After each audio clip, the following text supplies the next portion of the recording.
Okay, so this is a short video just to help explain what's going on in Activity 1 if you might have any questions. So what we want to do first is we're going to go into the modules portion of our homepage.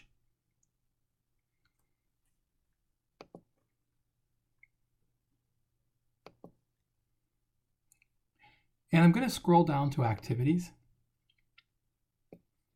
And you notice there's 3 documents. So the bottom document is the document that has that map. So this is the map of all the buildings. The second document is going to be the list that tells us the apartment sizes. So for example, if I'm looking at building B1 and I go over to this list, I see that B1 has a size of 3. So I'm going to go ahead and download that. And last, I'm going to open up the Word document because, well, first it has the instructions if you get confused about what to do, but also it has a little table where I can enter all of my data. So I'm going to go ahead and do that. Okay. And so the idea is that I'm going to start off and I'm going to randomly choose five buildings. Okay. So I look at here, no rhyme or reason, just pick. So I'm going to pick E2. And while I'm picking, I'm going to go ahead and record down what it is I chose. Okay. I'm going to scroll down here, and on page 2, you see this little table here. I'm going to go ahead and just write down the coordinates of the buildings that I chose. So let's see, I'm going to choose E2.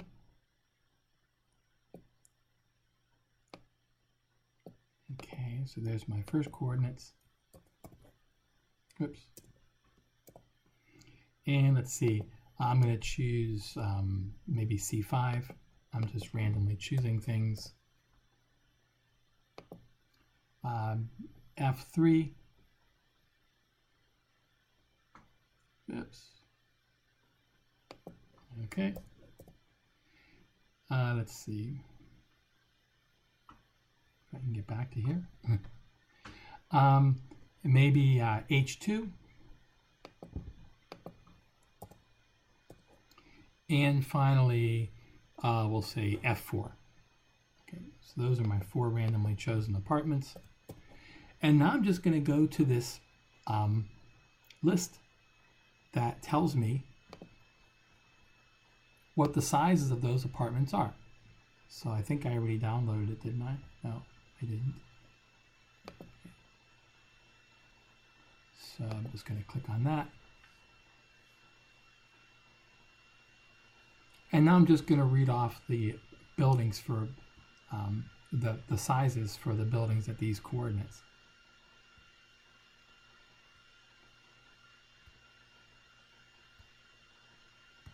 Okay.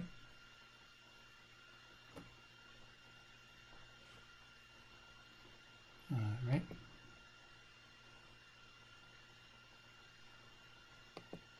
Okay, so let's see. So E2 has a size of, I'm going to scroll down here. And actually I'm going to do C. C comes before it in the alphabet. We'll just work our way down. So let's see, C5 has a size of 19. Let's see. E2 has a size of 4. Okay. F3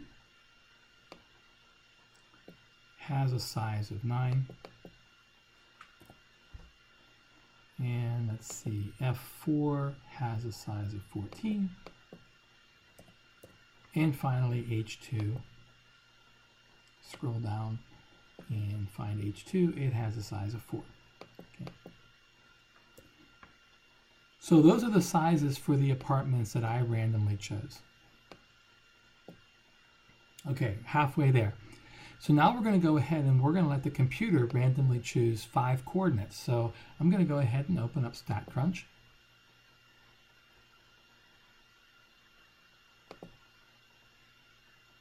And I'm going to create a list of the column and the row coordinates, and then I'm going to use sample from the data tab to take a random sample of size 5. So I'm just going to click on the StatCrunch tab and visit the website, open StatCrunch. And now I'm going to go ahead, I'm going to, whoops, and I just closed it, or did I? Nope. Okay, and now I'm going to go ahead and create a table. So I'm going to go ahead and enter the column coordinates. I'm just going to say column coord and row coordinate. Okay, and so the column coordinates I want to choose from are A, B, C, D, E, F, G, and H. Okay. And the row coordinates are just 1 through 6. Okay, and now I'm going to randomly sample 5 coordinates. So the way I do that is I'm going to always go to data and click on sample. And if you click on one and drag them down, it'll choose both, or you can click on one, hit control, and choose the other one. Okay. But I'm going to sample off of both of those because I want a coordinate, so I need both of these pieces of information. And I'm going to take a sample size of 5 and just hit compute. Okay. And so those are my 5 randomly generated coordinates: F1, C6, A3, H5, and G4. So I'm going to scroll down here. I'm going to enter them in this table. So these are the instructions for how to do this, by the way. You can read this. And this is the table that I want to enter my values in now. So I'm going to go ahead and do that. Okay. So my coordinates were, we said F1, C6,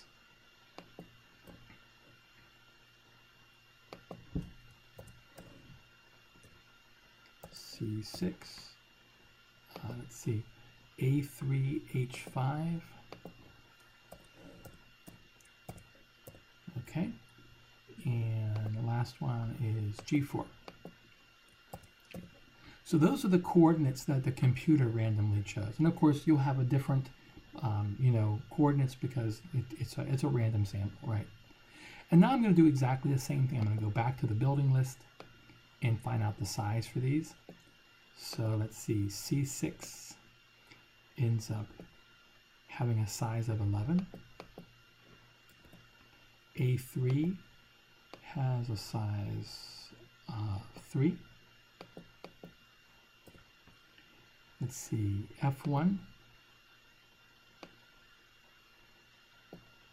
has a size of 11.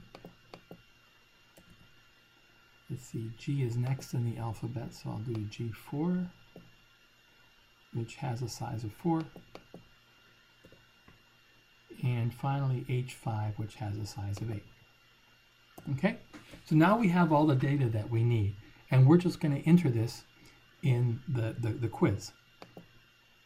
So I'm going to go back here, and I'm going to choose quizzes now. Okay. And we're going to enter the data in Activity 1 sampling methods. And I'm just going to go ahead. The first 5 questions are going to ask you about the apartment sizes from the ones that you chose. Okay, so in my case, I'm going to go back up to the sizes of the apartments that I chose. The first one had size 4. So the first question asks, I'm just going to bring this table over here like this. It says, what was the apartment? What was the size of the first building you chose? And so the first building has a size of 4. Okay. And the next one has a size of 19. Okay. The third building has a size of 9, then 4, then 14. Okay. So 9, 4, and 14. And it's important that these are the 5 that you chose, okay? because the next 5 questions ask the size of the apartment that the computer chose. So we scroll down and we find that table, which is right here. And so question 6 is going to ask you what was the size of the first apartment that the computer, StatCrunch, chose, and that's 11. Okay. So I had 11 for the first one. The second one just happened to be 11 also. Okay. The third one that the StatCrunch chose had a size of 3. And the fourth was 8, and the fifth was 4. 8 and 4. And we're done.